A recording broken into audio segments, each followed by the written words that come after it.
Halo guys, aku Dia Arimani Rahayu ingin bahas materi tentang hutang jangka pendek. Next, yuk kita bahas bareng-bareng.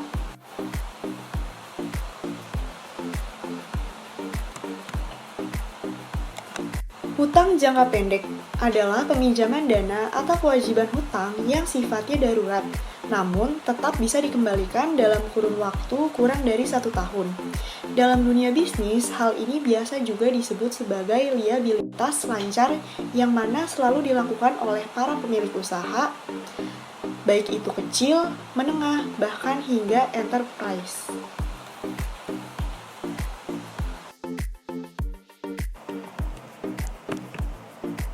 Jenis-jenis hutang jangka pendek.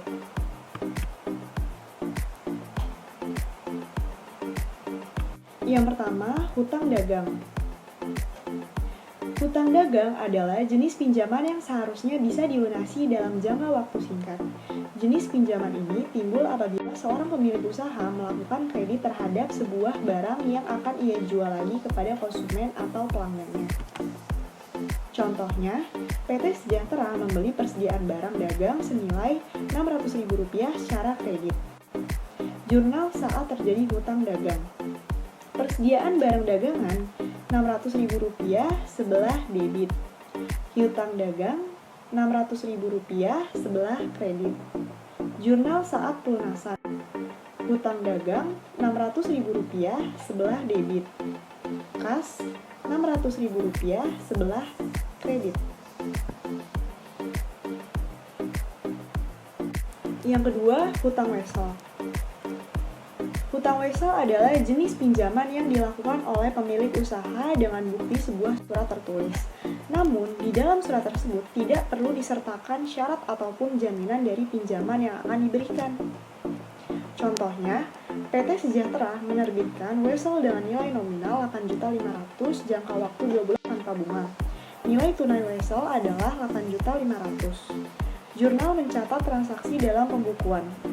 Kas 8 juta di debit, diskonto utang wesel Rp500.000 di debit, utang wesel Rp8.500.000 di kredit. Yang ketiga, dividen. Dividen adalah keuntungan khusus yang diberikan oleh pemilik usaha terhadap para investor yang menanamkan uangnya di dalam bisnis. Jumlah dari keuntungan tersebut berbeda-beda sesuai dengan perjanjian yang telah dilakukan sebelumnya. Contohnya, PT Sejahtera mengumumkan pembagian dividen kas sebesar Rp70 juta. Jurnal saat pengumuman dividen. Laba ditahan sebesar Rp70 juta sebelah debit. Hutang dividen sebesar Rp70 juta sebelah kredit. Jurnal saat pelunasan dividen. Hutang dividen di debit sebesar Rp70 juta. Kas di kredit sebesar Rp70 juta. Yang keempat, pendapatan diterima di muka. Pendapatan diterima di muka adalah uang penjualan yang didapatkan terlebih dahulu oleh pemilik usaha padahal mereka belum memberikan produk atau jasa kepada pihak konsumen mereka. Contohnya, diterima pendapatan sewa gedung untuk 1 tahun sebesar Rp30 juta. Jurnal saat terjadi pendapatan. Pendapatan sewa dibayar di muka sebesar Rp17.500.000 sebelah debit. Pendapatan sewa sebesar Rp17.500.000 sebelah kredit. Dari manakah nominal Rp17.500.000? Yuk kita bahas bareng. Nah, pencatatan akuntansi selalu ditulis pada akhir tahun. Jadi kita harus hitung dari awal bulan bayar sewanya, yaitu pada bulan April 2017 sampai bulan Desember 2017, yaitu ada 7 bulan. 7/12 dikali Rp30 juta, yaitu sebesar Rp17.500.000, dan ini adalah hasil nominal yang akan ditulis pada jurnal yang tadi.